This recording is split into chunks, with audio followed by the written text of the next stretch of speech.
Today we're going to be going over the 2023 Toyota Supra A91-MT edition. Let's get started. And both of the Supras that we have here today are the A91-MT editions. You can tell because of the special colors, exclusive colors that they have. The exclusive interior, which is the cognac hazelnut color.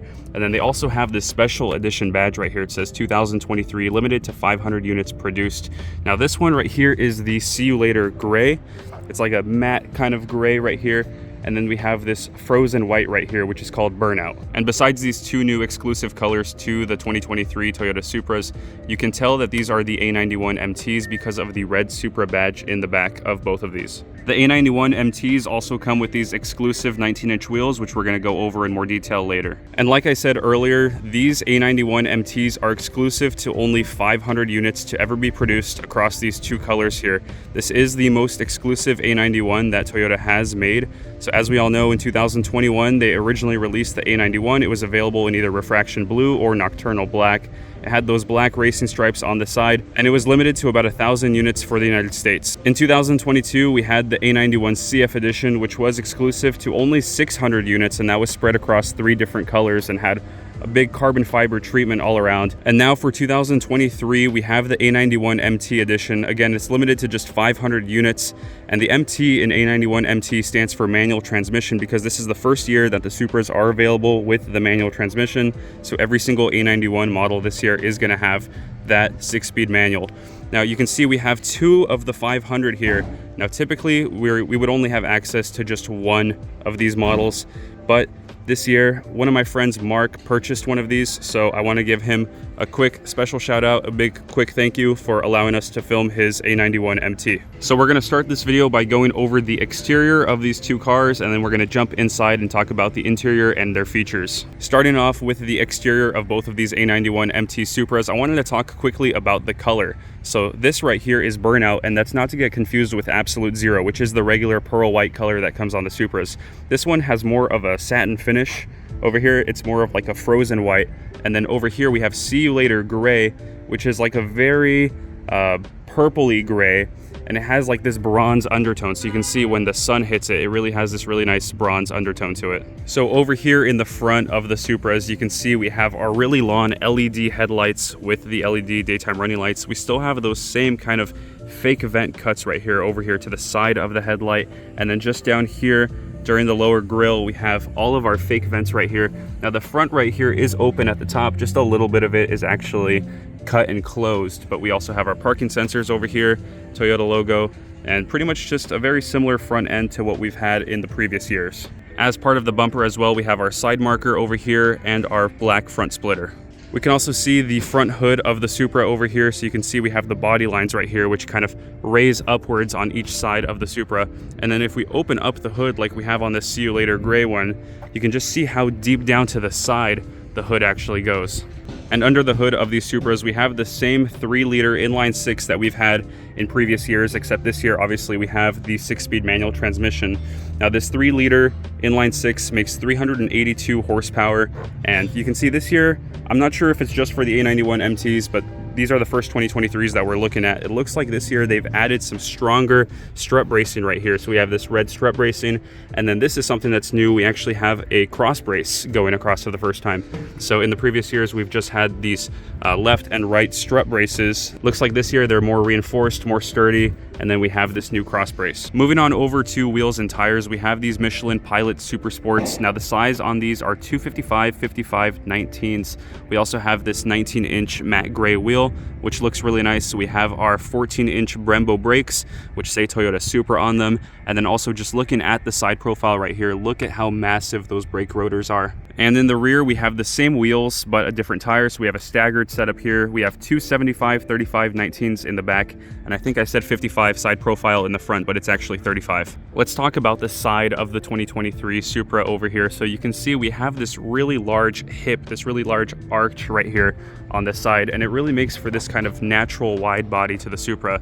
Now, this has been in the Supra's design since it's come out, but it's really nice to mention because it's part of really what makes the Supra look so good.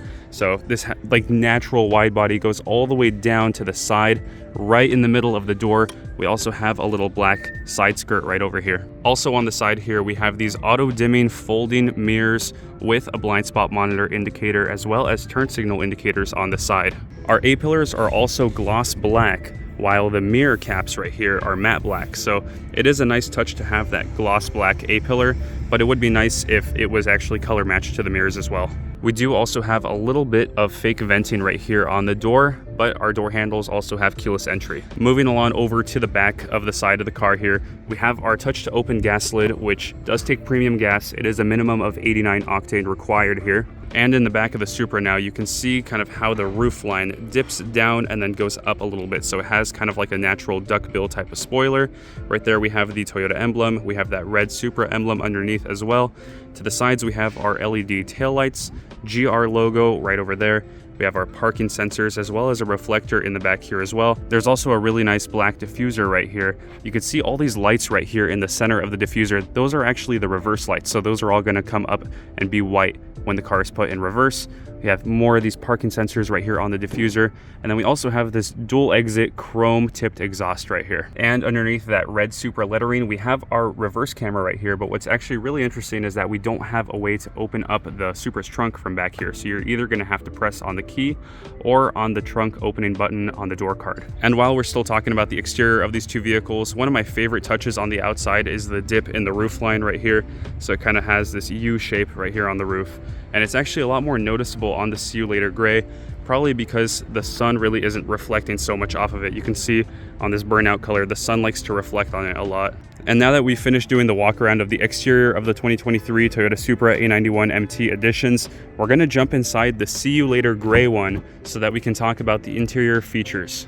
So starting off with the driver's side door card over here, you can see we have a little bit of a mix of this black right here with the hazelnut cognac.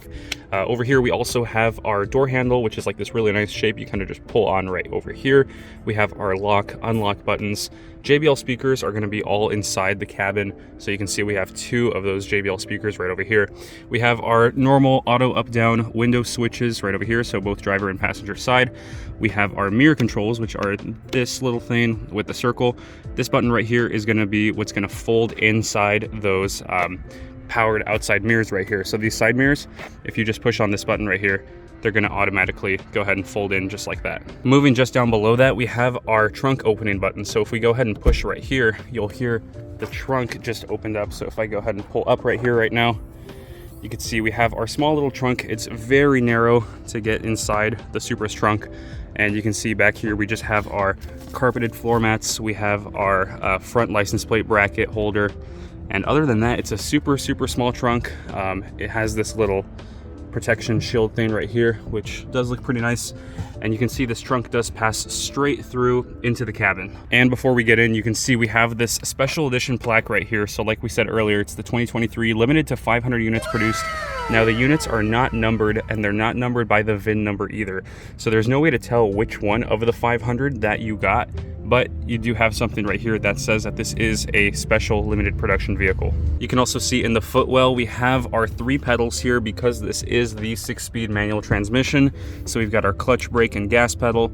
Now all of these have like a very nice texture to them. We also have our 2 times pull for the hood release. So in any BMW, you're gonna have to pull not once, but twice to unlock the front hood, and then from there you don't have to kind of unlatch anything over here.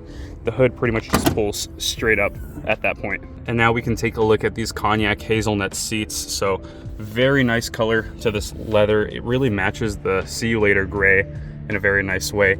We also have little bits of black Alcantara here with little holes in the middle of that Alcantara. So we have a little bit of that on the backrest and then a little bit of that right here on the seat. We also have this little chrome piece right here, which kind of looks like one of these like racing harnesses, pull through type of things, but it doesn't really have any way to pull anything through that. It's just kind of there for styling. These cognac seats also do have a little bit of black stitching on them, which is a really nice touch. It really matches with that black Alcantara well. The driver and passenger seats are also power operated. They also have memory positions, so you can set a driver 1 and driver 2 position, and then you can see just based off of these buttons right here, they are power operated with lumbar support too. You can also see right here on the sticker before we even get in that this is a car that's manufactured by BMW. Alright, I'm sitting in the driver's seat now. Over here to the left side of the steering wheel, we have our light controls. So you can see BMW does it a little bit differently than Toyota does it. Toyota is always going to put the lights on the turn signal stock, but with BMWs and most European or American manufacturers, all the light controls are going to be over here to the left. So you can see we have off, auto. You can turn on your just parking lights, and pretty much all your light controls are going to be right here. Just to the right of that, we also have our brightness control for the center screen. We have our air vents right here. Our steering wheel is also like a really nice two colorway. So we have the black leather right here, as well as the cognac leather. We also have some buttons on the steering wheel here, which control the volume of things. Circular airbag slash horn right over here, and then a little bit of like black plastic pieces right here on the steering wheel as well. I am gonna also turn on the car right now because it's super hot in here, so I'm gonna run the AC really low as I talk. So let's go ahead and put our left foot down, clutch all the way in, make sure that the shifter is in neutral, and we're gonna go ahead and hit the start-stop engine. I'm also gonna play some startup clips and some revving, which we did in my friend's Supra.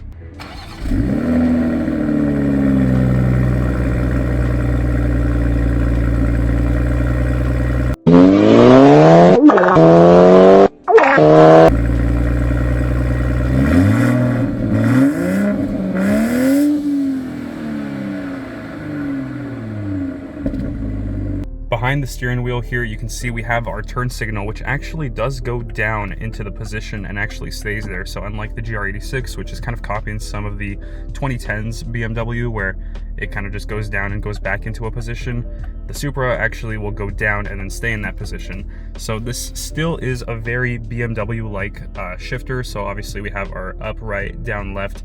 We do have our automatic high beams button right over here, and then we do have our BC button, which if you guys are new to BMWs, if you don't know what the BC button does, it's basically kind of just like a little computer thing where you just push this button and you can see different kind of computer information. So right now we're showing our trip.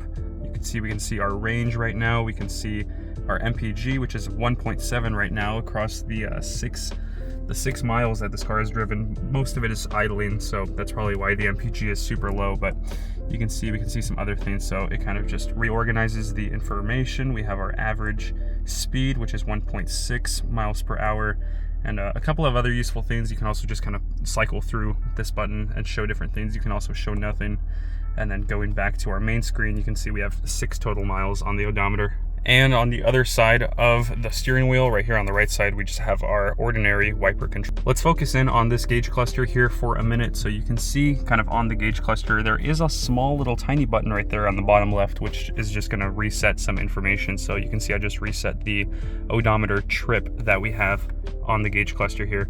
You can see we have a large N in the middle, and that's just because we are sitting in neutral right now. But as we kind of row through the gears, like here, first, second, third, fourth, fifth, and sixth, you can see that that's gonna kind of change around.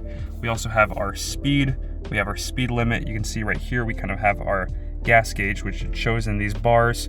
We have our park because our electronic parking brake is engaged right now. We also have our time, our temperature, and our tachometer. So you can see as we rev the car,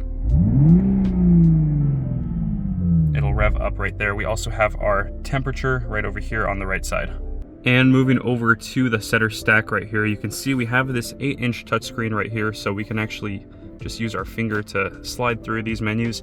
We can also use the iDrive wheel right here to cycle through these menus. We also have some shortcut buttons as well, but this is an 8-inch touchscreen. It does have Bluetooth.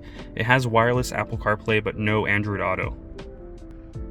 Just below that, we have some vents as well as our emergency lights, and then we have our volume knob right here, which is really nice to see.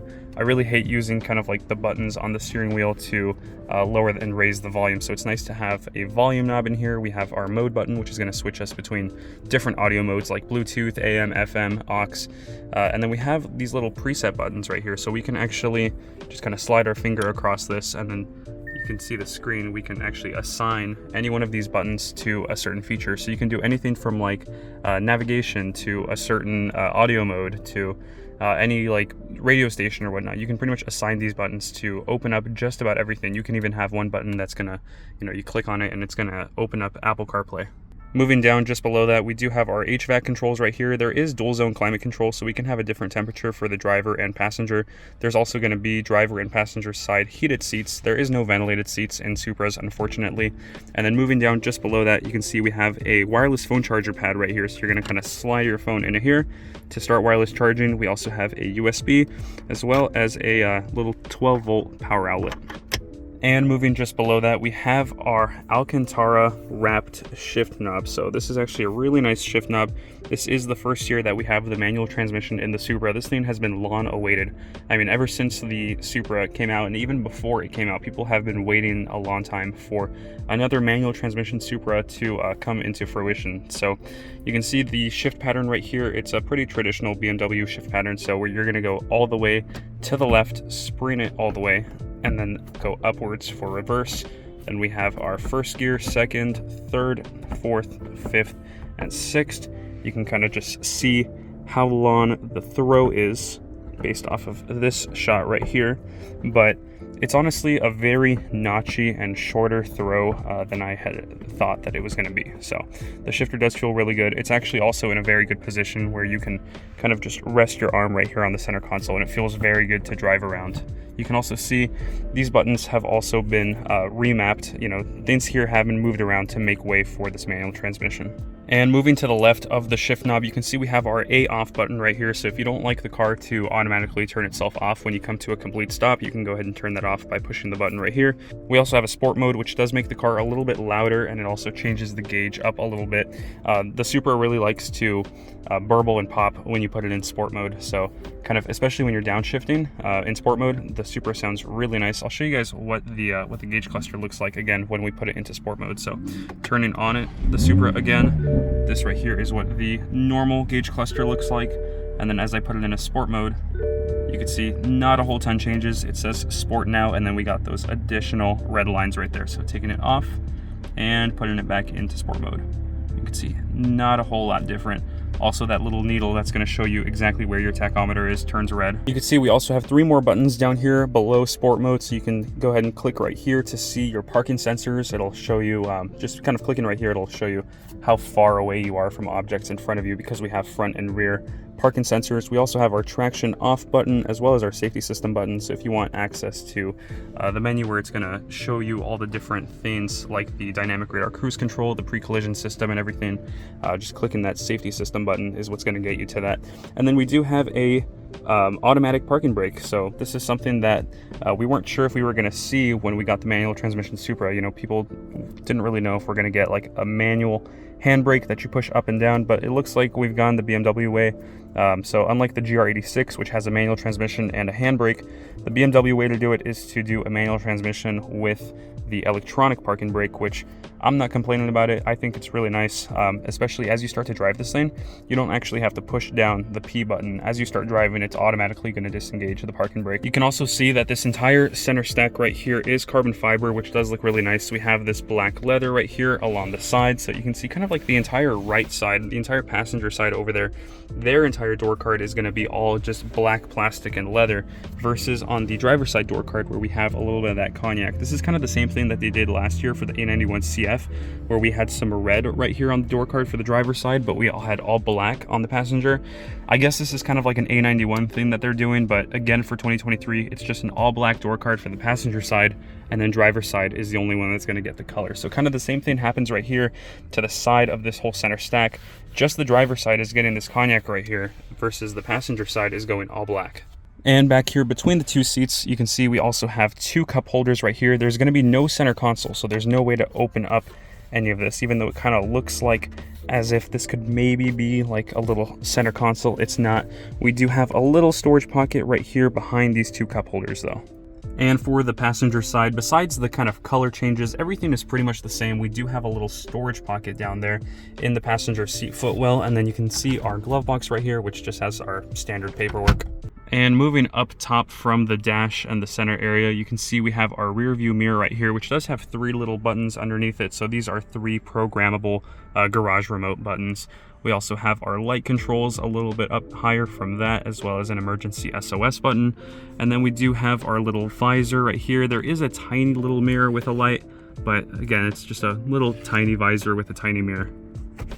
And while we're up here talking about what's upwards on the dashboard right here, you can see we have a speaker as well as a heads-up display, which is a first for an A91 because in 2021 and 22, the A91 models did not have heads-up displays. Only the 3.0 Supras had them as options. So it's nice to see that we actually have a heads-up display now in an A91 because this is supposed to be the most premium Supra of the entire lineup. It was always odd that the A91 didn't get a heads-up display, so it's really cool that we actually have one now. And that's going to wrap up the overview for the 2023 Toyota Supra A91-MT edition. This is probably the video that I was looking forward to making the most this year. It was, you know, the most anticipated car for me from Toyota's lineup in 2023. So I'm excited that I got a chance to see two of them in the same spot and film both of them. So again, I do want to thank my friend Mark for allowing us to film his white one, and then this See You Later gray belongs to the dealership. So also big shout out to Stevens Creek Toyota for allowing us to film their cars. And if you're watching this video and you have any cool Toyota, Lexus, or BMWs, please hit me up. My email is going to be in the description. If you guys have anything cool that you'd like me to film, please let me know. My email is going to be in the description. If you guys enjoyed the video, please give it a like and consider subscribing to the channel. We are almost at 7,000. We're probably just a couple days away from hitting 7,000 subscribers. So we're on the road to 10K. I'm trying to see if we can hit 10,000 subscribers before the end of the year. So if you're not subscribed already and you're watching my videos, please subscribe, and there will be a lot more to come. Thanks for watching, and we'll see you all next week.